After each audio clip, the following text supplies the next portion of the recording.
Tenemos a José Campillo, ex subsecretario de Salud y procurador federal del Medio Ambiente, actualmente presidente de BL Grupo Consultor. Gracias por estar con nosotros, bienvenido.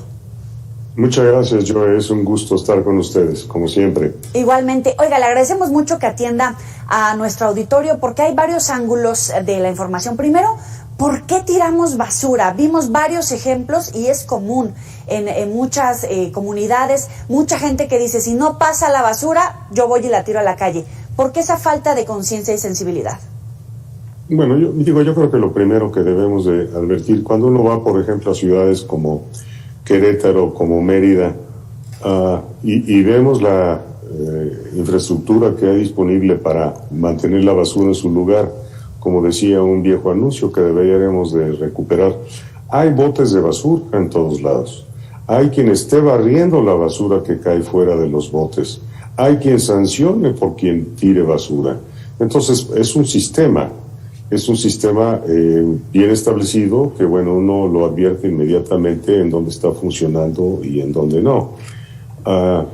Parece verdaderamente risible que uno de los problemas más viejos que ha tenido la Ciudad de México y que hemos tenido en todo el país y otras ciudades, y podamos resolverlo ya de fondo y de una vez por todas. Siempre es el mismo problema con los residuos. Y ahí déjame comentarte, Joey, hay una confusión de inicio.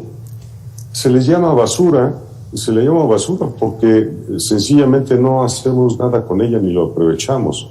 Su nombre correcto son residuos, y los residuos son reciclables en una enorme cantidad de ellos, sobre todo los orgánicos, pero ahí agrégale el vidrio, el cartón, el metal, los plásticos. Es decir, podríamos nosotros reciclar entre el 80 y el 90% de los residuos que se generan en todo el país, particularmente en la Ciudad de México, que es donde nací y donde yo vivo. ¿Cuáles serían los retos para el control de los residuos? Bueno, yo creo que uno muy importante es primero brindar la infraestructura necesaria y establecer el sistema de recolección, clasificación, procesamiento, reciclamiento y disposición de esos residuos. Por ejemplo, nada más la parte de los residuos orgánicos que estoy viendo en la Ciudad de México es más del 40%. Todos pueden ser reintegrados al medio ambiente, pueden ser reintegrados en forma de composta o pueden usarse incluso como combustibles, tienen un destino aprovechable. Y ya no digamos lo que es los metales, el aluminio, el vidrio, el papel, etc. Entonces, hay que establecer el sistema desde la recolección, el procesamiento, la clasificación y la disposición final.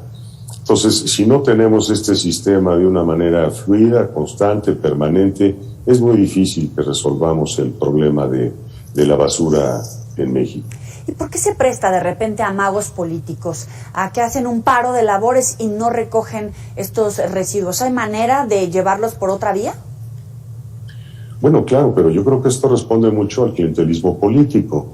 Es decir, si vemos al gremio de pepenadores en la Ciudad de México, ha habido intentos de que empresas privadas hagan la recolección y el reciclamiento de los residuos, y sencillamente es un gremio muy fuerte, muy poderoso, muy comprometido políticamente y que le presta grandes servicios a los partidos en curso. Entonces, de entrada deberíamos de pensar en que pudiera haber un sistema colaborativo o bien totalmente privatizado, como sucede en otros países, en donde el aprovechamiento de los residuos, lo que llamamos basura, pues es un gran negocio. Nosotros lo podemos ver, por ejemplo, en la ciudad de Madrid. Ahí se generan alrededor de 400 toneladas diarias de residuos. En México se están generando 14,000 toneladas diarias. Y consta que la diferencia de poblaciones no es tanta. En México son 3 veces más que en Madrid. Pero el volumen de residuos que producimos aquí en México es mucho mayor, es 5 veces mayor, 4 veces mayor que en la ciudad de Madrid. Y ahí el procesamiento lo hacen empresas privadas. Entonces nos encontramos todo tipo de recipientes para depositar, por un lado, las baterías, por otro lado el vidrio, por otro lado la ropa usada, en donde hay grandes volúmenes de ropa y de calzado que se desechan, todo se divide y todo se aprovecha. Entonces, sí, yo creo que sí hay una manera de resolver el problema. Falta esa voluntad política y esa educación cívica. Oye, me parece interesante este ejercicio que haces de comparar capitales, ciudades como la de México con la de Madrid. ¿Podríamos hacer otro ejercicio para más o menos darnos una idea de qué tan bien lo estamos haciendo, qué podemos aprender de esas experiencias en otras ciudades o qué están aprendiendo de nosotros también? Bueno, desde luego, y además ha habido intercambios entre funcionarios, expertos en la Ciudad de México y la Ciudad de Madrid. En algún tiempo tuve el privilegio de servir en el gobierno de la Ciudad de México a cargo de los bosques urbanos y la educación ambiental, y tuve oportunidad de conocer una planta recicladora en la Ciudad de Madrid muy productiva, muy lucrativa, y que hacía un enorme servicio. Claro que podemos retomar esas tecnologías, pero bueno, si para empezar estamos pidiéndole a España que nos pida disculpas por la conquista y además estamos satanizando a las empresas españolas, pues yo creo difícil que una empresa como Veolia, que era la que hacía el procesamiento de los residuos en Madrid, pues quiera compartirnos gratuitamente su tecnología. Pero claro que es posible, tenemos que abordar las mejores prácticas que hay en las ciudades y evidentemente pues establecer nuestras prioridades. Si finalmente nosotros pudiéramos procesar las cantidades de basura, sobre todo orgánica, que se generan en la Ciudad de México, pues además podríamos aprovecharlas también como combustibles. Ahí están los biocombustibles, en fin, hay varios subproductos que se podrían aprovechar, pero pues, si no planteamos nosotros nuestras prioridades en qué tipo de energías vamos a invertir, si van a ser las que operan a base de hidrocarburos o de energías limpias, ya de entrada creo que tenemos un mal principio. ¿En dónde enfrentamos riesgos potenciales, ya sea de contaminación, por ejemplo, de mantos acuíferos, o de enfermedades derivadas precisamente de tiraderos o mal manejo de residuos o de focos de infección por fauna nociva? Bueno, el diagnóstico es muy profundo y muy amplio, pero evidentemente hay grandes afectaciones al sistema respiratorio, enfermedades de la piel, desde luego, condicionantes del cáncer, por ejemplo. Pero déjame volver un poco al tema de las prioridades. Sí. Este año se invirtieron 4.485 millones de pesos en infraestructura para la salud. Esto es 59% menos que el año anterior. 59% menos. Y en cambio, en el sector de energía se invirtieron 263,000 millones. Es el 47% de toda la inversión que realizó el gobierno federal. Entonces, si vamos a reducir la infraestructura en salud y si vamos a aumentar las inversiones en energía, por lo menos que fueran en energías limpias, pero estas enormes cantidades de las que te estoy hablando, pues están yendo a proyectos para plantas de generación eléctrica a base de combustóleo o bien a la nueva refinería de Dos Bocas. Si tenemos invertidas las prioridades y mientras no corrijamos esos términos, pues vamos a seguir sufriendo en lo que más nos duele, que es en la salud humana, en la salud de nuestras familias y de nuestros hijos. ¿Hay inexperiencia política, falta de visión de país a largo plazo, o como tú dices, hay inversión de las prioridades? Porque sí, se requiere de la sustentabilidad energética, pero no es una prioridad la salud y la vida de los mexicanos. Ya no hablemos de todas estas enfermedades oncológicas, por ejemplo, la falta de medicamentos, de vacunas, etcétera. Sin embargo, sí vemos esta asignación de recursos en materia energética. ¿Qué es lo que pasa? ¿Inexperiencia, desconocimiento o incluso tenemos una visión equivocada como seres humanos de cuáles son las prioridades reales? Sí.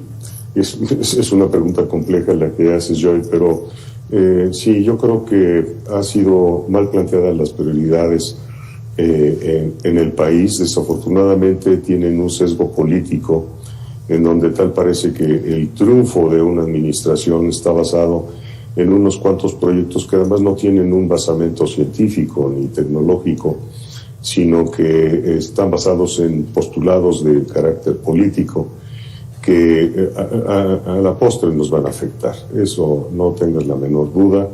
Ha habido un deterioro brutal en la infraestructura de los servicios de salud. Desapareció el Seguro Popular. El INSABI no ha podido despegar para siquiera acercarse a los 52, 53 millones de mexicanos que ya estaban siendo atendidos por el Seguro Popular. La pandemia se ha atravesado y se atravesó además pues con un mal manejo, porque bueno, como un acto de, diría yo, de machismo, rechazamos los cubrebocas, rechazamos una serie de medidas como de evitar las reuniones multitudinarias, y todo esto pues, ha mermado bárbaramente la condición de salud de los mexicanos, en donde vemos incluso en que va a haber una disminución de la esperanza de vida de los mexicanos, lo cual es un indicador que entristece y que me parece muy grave. Para concluir brevemente, ¿cuáles son, qué le falta al INSABI a 3 años ya de su creación? Se hablaba mucho, por ejemplo, de las reglas de operación, de los manuales, de cómo conformar su organismo como tal. ¿Qué es lo que le hace falta? Y sobre todo, si se está priorizando con el presupuesto que se le va a asignar para el 2022 y a los 3 años que faltan de gobierno. Bueno, lo que pasa es que el INSABI se echó a andar prescindiendo de la infraestructura, de los conocimientos, la experiencia de los que ya venían operando el Seguro Popular, de manera en que cruzamos el río soltándonos de la otra orilla y no hemos dado oportunidad a que el INSABI genere sus propias habilidades, sus propios mecanismos y sistemas. Y bueno, lo que ha sucedido es que ya ahora los mexicanos han tenido que recurrir mayoritariamente a los servicios privados de salud, originando además que el gasto de bolsillo de los mexicanos haya aumentado considerablemente. Y un sector de salud que prestaba los servicios de salud, que había sido pues de alguna manera criticado y había escepticismo respecto a los médicos que están en los consultorios adyacentes a las farmacias, pues ahora están resultando imprescindibles para el grueso de la población, porque son los que pueden dar consulta con una mayor rapidez, y aun cuando hay un interés mercantil atrás de sus recetarios, en muchos de ellos, bueno, pues son medicamentos que tú puedes conseguir en la misma farmacia donde te estás atendiendo. Entonces, hemos invertido las cosas, pues la gratuidad de los servicios y de los medicamentos que nos vienen prometiendo hace 3 años no se ha dado, y al contrario, se está agravando.